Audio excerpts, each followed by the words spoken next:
Selamat malam, selamat datang di podcast Bagi Horor episode pertama.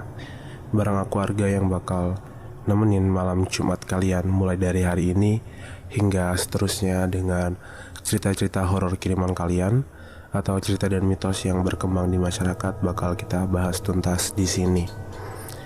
Oke, malam Jumat ya, malam Jumat pertama bagi podcast Bagi Horor. Dan malam Jumat konon mitosnya adalah malam yang sakral di mana mereka dalam tanda kutip yang tidak kasat mata ini mencari, dilepaskan, mencari sesuatu. Mungkin mencari teman yang sedang mendengarkan cerita mereka. Seperti kalian-kalian yang sedang mendengarkan cerita ini, kita tidak pernah tahu apa yang ada di samping kita malam ini, apa yang di atas kita malam ini kita tidak pernah tahu. Atau mungkin buat kalian dengerin podcast ini dengan loudspeaker, mereka juga ikut dengerin cerita ini. Kita tidak pernah tahu apa yang terjadi. Untuk awal aku mau review salah satu series horor. Mungkin kalian yang suka series horor, yang suka drama horor family house gitu, tentang rumah dan keluarga. Ada satu cerita dari Netflix yang ngebuatku sedikit tertarik karena memiliki cerita dan latar dan alur yang unik. Memiliki alurnya sih yang luar biasa banget sih, karena kita bisa dibawa flashback ke masa lalu, balik ke masa sekarang, flashback ke masa lalu, dan itu benar-benar dengan transisi yang smooth banget, keren. Judulnya The Haunting of Hill House dari Netflix serialnya. Mungkin yang suka kalian bisa tonton. Rekomendasi untuk minggu ini yaitu The Haunting of Hill House dari Netflix. Oke, itu rekomendasi series horor. Karena setiap minggunya akan ada rekomendasi buku, series, film, dan apapun yang berkaitan tentang horor tentunya. Sebelum kita masuk ke ceritanya, disclaimer dulu. Tolong jangan cari tahu tempatnya di mana, karena nama pasti aku samarin. Kita tidak pernah tahu tempat itu menjadi apa sekarang. Jadi tolong jangan cari tahu, tolong jangan didatangi juga, karena mungkin tempat itu sudah menjadi rumah atau tempat bagi orang lain, dan mengganggu privasi seseorang itu benar-benar tidak menyenangkan. Yang cerita terpilih untuk episode pertama ini adalah cerita dari temen aku sendiri. Dialami di kos-kosannya. Menarik ya, karena kos-kosan biasanya identik dengan mahasiswa yang ramai, identik dengan keramaian tentunya ya. Tapi di keramaian inilah, di banyak orang inilah, mereka yang tidak kasat mata malah bisa berinteraksi dengan kita. Tepatnya berinteraksi dengan kita. Oke, tanpa banyak bicara lagi, langsung kita ke cerita pertama aja. Matiin lampu, pasang headset kalian, tutup pintu kamar. Podcast Bagi Horor siap membagikan ceritanya. Selamat mendengarkan.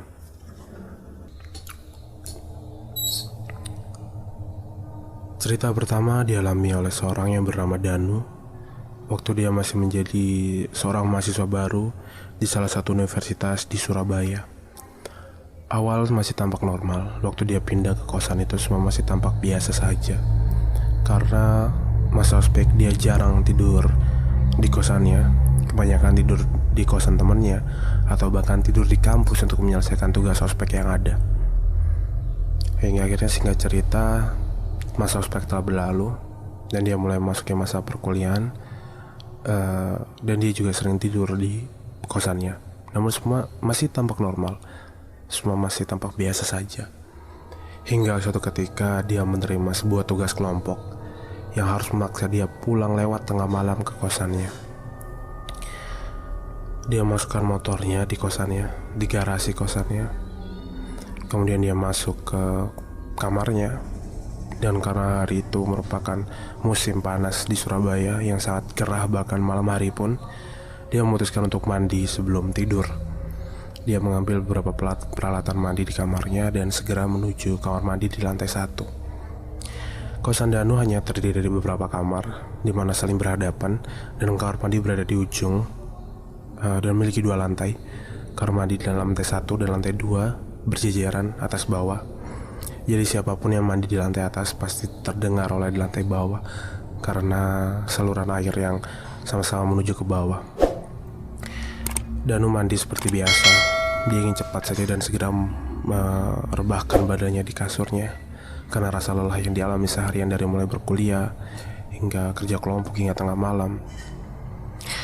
Namun sedang di tengah-tengah mandi, tiba-tiba ada seorang yang mengetuk pintu kamar mandinya. Danu kaget karena dia tahu kamar mandi atas kosong. Kenapa orang ini tidak menggunakan kamar mandi atas saja daripada mengetuk pintunya? Danu berbicara ke arah luar. Dia berbicara, bentar lagi selesai kok. Kamar mandi atas aja tuh kosong. Begitu kata Danu. Namun tidak ada jawaban, tidak ada respon dari luar. Selang tidak beberapa lama, ketukan itu kembali terdengar. Ketukan yang sama, dengan nada yang sama. Danu kembali menjawab, iya bentar lagi selesai kok, sabar. Danu mulai lelah dengan ketukan itu. Dia segera mengeringkan badannya dengan handuk dan segera keluar.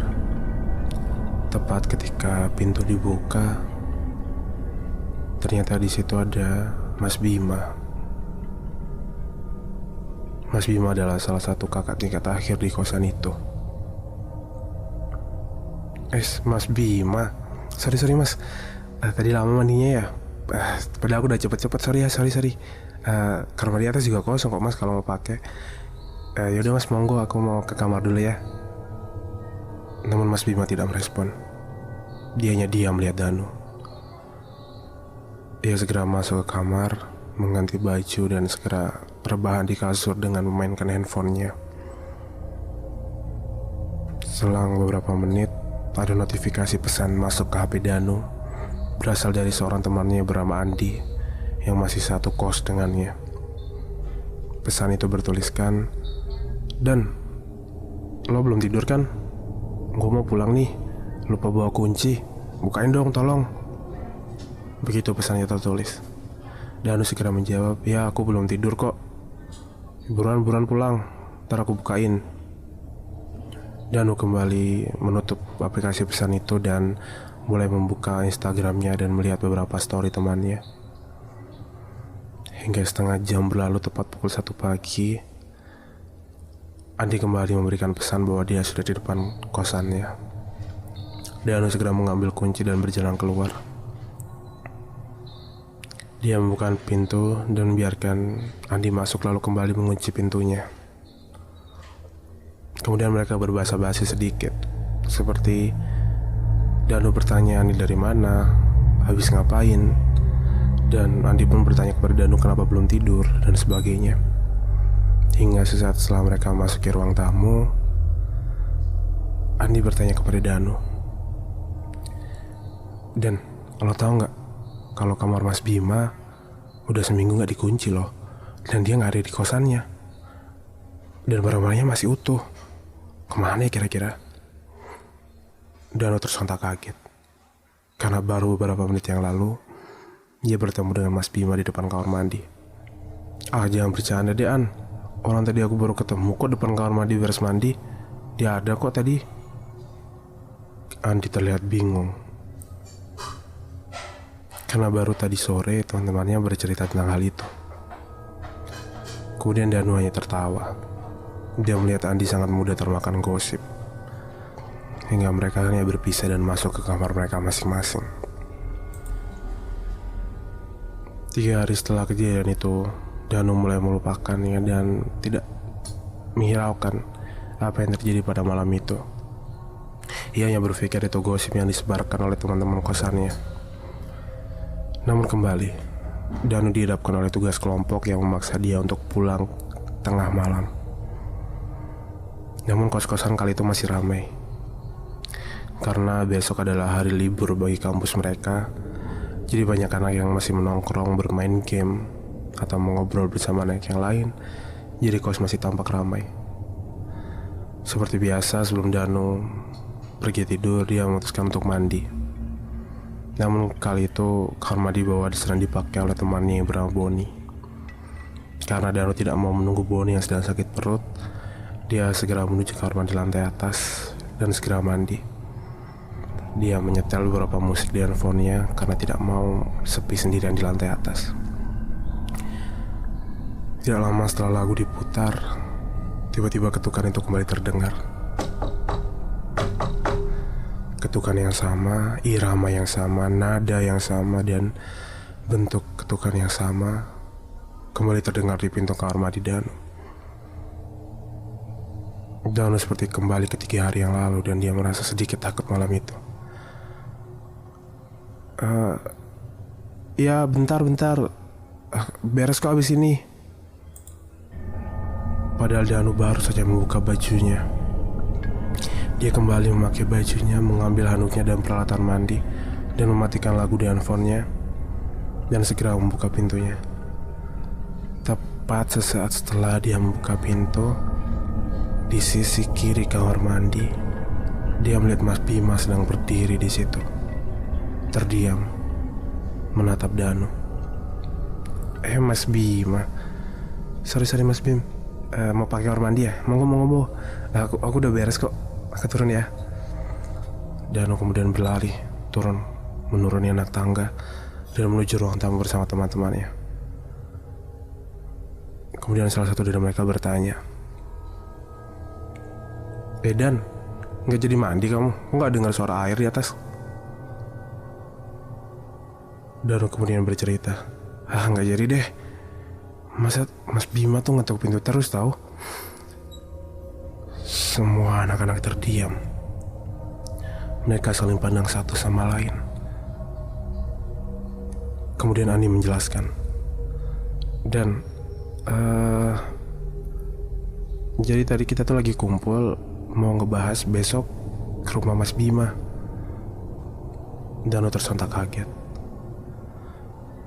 Ngapain ke rumah Mas Bima? Orang dia tadi di atas kamar mandi kok. Yang lain masih memandang satu sama lain. Namun Andi berusaha menjelaskan. Gini Dan, kita dengar kabar kalau Mas Bima udah meninggal 3 hari yang lalu. Danu terdiam sesaat. Dia tidak percaya apa yang dia lihat barusan, karena itu pertama kalinya dia melihat sesuatu yang di luar nalar dia. Enggak lah, kalian bercanda ya kan? Orang tadi beneran, aku baru lihat kok di atas. Dia masuk kamar mandi.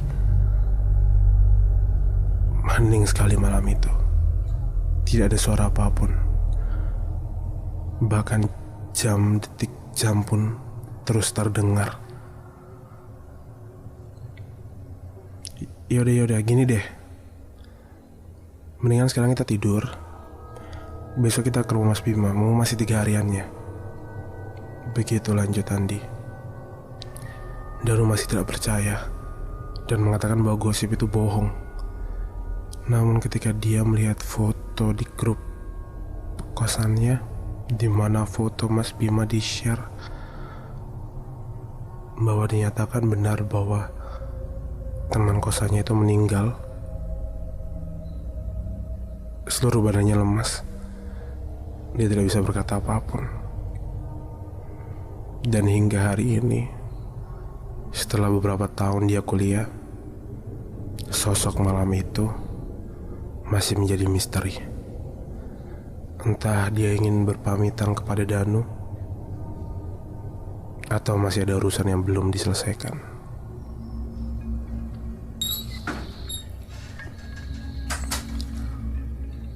Oke, itu cerita untuk malam ini. Kalau aku jadi Danu sih udah lemes banget pasti.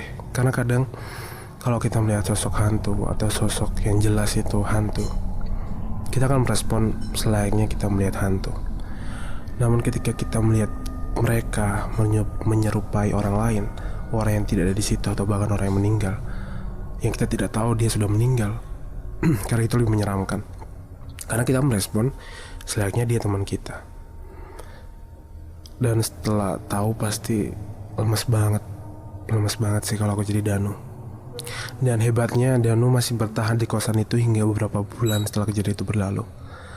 Dan kabarnya setelah kejadian itu dia banyak mendengar tangisan-tangisan di kosannya, orang mengetuk pintu kamarnya, dan itu semua dijalani hampir 1 semester di kosan tersebut. Hingga akhirnya Danu memutuskan untuk pindah karena dia tidak bisa tidur. Tidak bisa tidur nyenyak malamnya, jendela diketuk, pintu diketuk. Akhirnya dia memutuskan untuk pindah kos agar ya kuliahnya lebih bisa berjalan lancar. Buat yang kalian sedang di kosan sekarang, kalian bisa cek mungkin di bawah kasur kalian atau di jendela kalian, mungkin ada yang sedang ikut mendengarkan ini, atau melihat kalian sedang berbaring dan mendengarkan cerita dari mereka. Silakan dicek dulu. Oke, aku rasa itu aja buat malam ini. Silakan melanjutkan malam Jumat kalian bersama mereka yang tidak kasat mata. Podcast Bagi Horor. Selamat malam.